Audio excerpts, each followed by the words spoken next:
Hi everybody, my name is Robin Mallory and I'm going to be giving a media issue analyst over the Mpaa. So let's go ahead and get started. So the media economy is one that goes through many struggles just like any part of the economy. And the media section is always facing challenges, trying to find like the next big thing, figuring out how to sell it and who to sell it to. And one of the biggest aspects that can determine how well a product does in the media economy is the rating on it. So whether you're talking about television shows, films, or video games, consumers can make their decision on a product before using it based on alone the fact of what it is rated. And this is when Mpaa comes into play here. So let's go ahead and start in the beginning. So the Motion Pictures Association of America, which is what I'm referring to as Mpaa throughout this presentation, was formed in 1922. Their motto is to protect and support the industry and has been one that they have tried to stand by and continue to serve as the voice of motion pictures and television companies all around the world. The company was founded by William Hayes, which is pictured here on the left-hand side. He created basically a censorship system known as the Hays Code, and this system was developed to ensure absence of offensive material and to prevent the government from interfering in filmmakers' ways. And so Hayes thought that keeping movies in line with the code, he felt that they were saving financial investments of the motion picture companies rather than the virtue of the land. So basically his code was just kind of focused on like, let's keep things moral, clean, no cursing, no like kissing on screen, like just kind of like that kind of stuff, which was fine, back in the 20s, I guess to say, but now in 2016, things are much different and the rating system has progressed, and that is also what we're going to talk about. So after Williams' code ruled for pretty much 20, 30 years or so, he died in the 1960s, and Jack Valenti became president of the company officially in 1968. This is him pictured here on the left-hand side. And so basically what Jack did was he convinced board members to agree that the principles of filmmaking should fall under a classification rating system and that there should be like a structure to it. And so according to the Mpaa's website, the jump was motivated by not only him but several like artistic influences and the Supreme Court, and you can look all into the history of the Mpaa and it will explain to you in greater detail why they made this jump. But we're kind of mostly focusing on in this presentation how the Mpaa affects the economy. So the history on this is just pretty brief. And so while the Hays Code system was to inform moviegoers, the new rating system that Jack was trying to imply was meant to focus more on educating parents when they're choosing films for their family. And the goal was to give parents and really anybody just more reliable information to enable them to make informed judgments in guiding the attendance to their children. So basically they were like, let's inform everyone what these movies really are about, so that they don't think that they're taking their children to see one thing and they come out with another, because that's just going to make people angry and make them not go to the theater. So let's actually talk about what the ratings are. So here I've got a picture for you that kind of breaks it down in general. So you've got G, which is just rated for general audience. So you're not going to find any like profanity, sex, violence, drugs. This is pretty much like the safest kids movie you could ever go to see. Very like family oriented, like good old Little House on the Prairie style type stuff. And then you're going to move on to PG, which is parental guidance suggested, which is basically, it's still kid friendly, but there might be a little more like suggested references, like you might see someone like throw a punch, so you might see a little violence, but there shouldn't be bloody or gory. There shouldn't be any sex references, shouldn't be any curse words or drugs. So like it's still pretty safe for kids, but this is kind of like growing up in the scale though. So then we're going to jump to PG-13, which is parents strongly cautioned.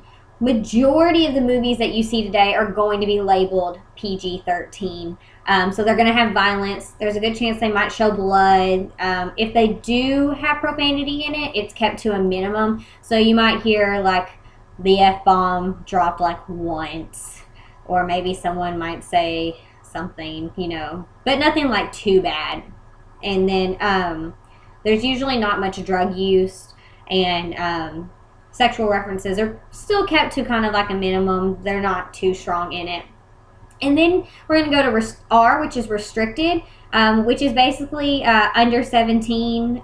You are required to be accompanied by an adult, pretty much your parent or your guardian. So you're going to see sex probably in this. They're going to use profanity. There's probably going to be drugs, probably violence. Parents are cautioned when taking children to see these. In my opinion, if your child's like under 13, they probably shouldn't be going to see one anyways. Of course, everyone has different preferences on when they think people should be allowed to see something, and I think it's all based on maturity. So that's really just in your own opinion what you think. And then you have NC-17, and it's like no children whatsoever, regardless if you have a parent, can come to this movie. You have to be an adult. So it's going to be like the worst things you can think of in a movie. So lots of drugs, lots of sex, lots of violence.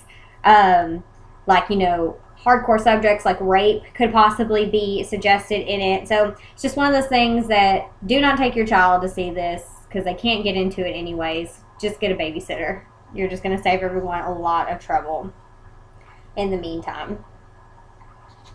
So now that we're kind of caught up in the history of the Mpaa, and we've kind of gone over briefly what the rating system is, which most people, if you've ever seen a movie in your entire life, you kind of already have an idea of what these are. And so what we're going to talk about now is kind of what's happened in the last year. So to kind of get you up to date, studies show that at least 90% of films contain at least some degree of violence, and at least 90% contain verbal or sexual content. These percentages are what's really going to cause people whether or not they want to go see a film or not. You think that might not necessarily be the case, but it really is, because some people are very persistent about what they will allow their children to see or not, or whether it's your own, God points for yourself, like some people are like, I'm not going to go see a rated R movie because those movies make me uncomfortable. So when they see something's rated R, even before they even probably see the trailer, they're going to be like, nope, not going to go see it. And it really could just be because there's a lot of curse words in it. It might not be because of sex or anything else. So in all honesty, the rating system has a big stake in this because it tells a lot of people, this is what you're going to be presented, and you don't always get the whole story up front. So some people just take that and they run with it. So right here I have a chart that I've made from data that I've collected. So in 2015 alone, I have up here on the top that says the rate, how many of these types of movies were produced, their average numbers, and the top grossing one in each category. So I have them from G all the way to NC-17. So what you can notice, there's a couple of G, a lot more PG. Then you've got a significant jump to a ton of PG-13, a little bit smaller number for rated R, and there's absolutely no NC-17 movies that were made last year, which doesn't surprise me. A lot of people don't necessarily make them. And you can see that the PG and the PG-13 movies actually made the most money. Now, people say because these are the most popular ratings that are on films, and they're the ones that can draw in the most people to make the most money, which is possibly true.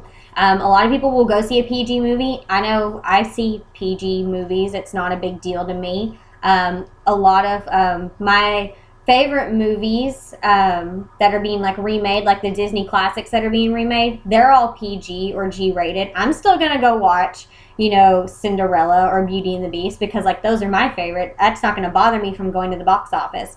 Then you have a lot of the superhero or the action-packed movies. They're going to be more PG-13, and that's based on more of the violence than really anything else that's in them. But almost any movie like that comes out is almost PG-13. And even like here we have the example of the Hunger Games that came out. last year. Like, that's a big blockbuster hit. And majority of the big blockbusters are PG-13. I don't know if that's just because more people are okay with that rating, so they'll go see it more, but PG and PG-13 are definitely the two ratings that the most people will spend their money on. And, rated R is not too far behind. It's definitely like a significant drop from 79 to 42 million. Like, for example, the top one was 22 Jump Street. So, I mean, it's not right up there, but it's not like significantly far behind. And rated R is just kind of like a touchy subject. It just really depends on what the movie is, on whether or not people are actually going to go see it. And a lot of people come into question and they're like, so why do people even make rated R movies? Or not that anybody made any NC-17 movies last year, but why do people even make them? Why doesn't everybody just make G, PG, or PG-13 movies?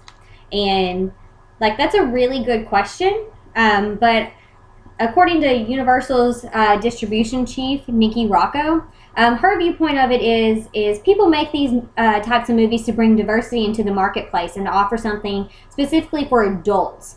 So that there's a theory that there's something for everyone out there. And it really is a good point, because not everybody wants to go see a G-rated film, and not everyone wants to see, obviously, an NC-17 one. It's just, it's a big spectrum, and so you shouldn't have to go to like one extreme to the other. You should have other options in the middle.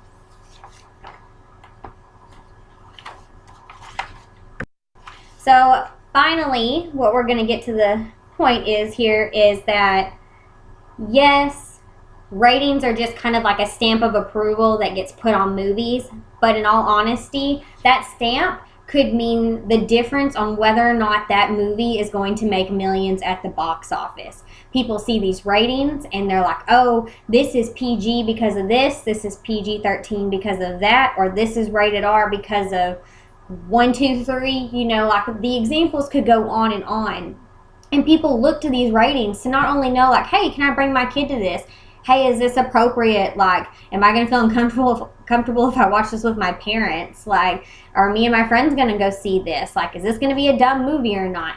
And all the answers to those questions come from what they are rated. At the beginning of every movie, you're going to see, like, this film was approved for all audiences, or this is rated PG-13. You're going to see that before any trailer or anything like starts. And so that gives people an idea of like, hey, like Suicide Squad's coming out. It's rated this, and it all goes back to preference, of course, but the rating really deep down is going to determine whether or not people are going to spend money at the box office. And that's really what it comes down to.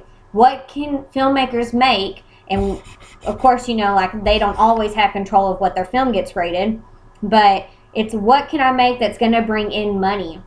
And then Mpaa, their rating that gets stamped on it, they're just going to be like, okay, we're going to put this on here and let's just hope that that's going to bring people in. There's not many times that they go back and change the rating after trailers have been shown. There are a few times where it can happen because of preview audiences and everything like that. But once that stamp is on there, that's going to determine whether or not people are going to go to the theater, spend their hard-earned money on tickets, and if they don't spend the money on tickets to go watch the movie, or just buying it when it comes out on DVD or renting it in general. Like, everyone's out to make money, of course, in the media economy, and the Mpaa has a big stake in it, whether people like to think they do or not. Most people are just like, oh, this is no big deal. It's just a rating, but some people really take it into consideration, and I think it's something everyone should. I'm not going to take younger family members of mine to a PG-13 movie if they're under 10. I do the same thing just like everybody else does. So it's just something to keep into consideration. And so hopefully through this PowerPoint presentation, I gave you a pretty brief history of the Mpaa and kind of gave you my viewpoint on their stake in the media economy. So thank you so much for watching.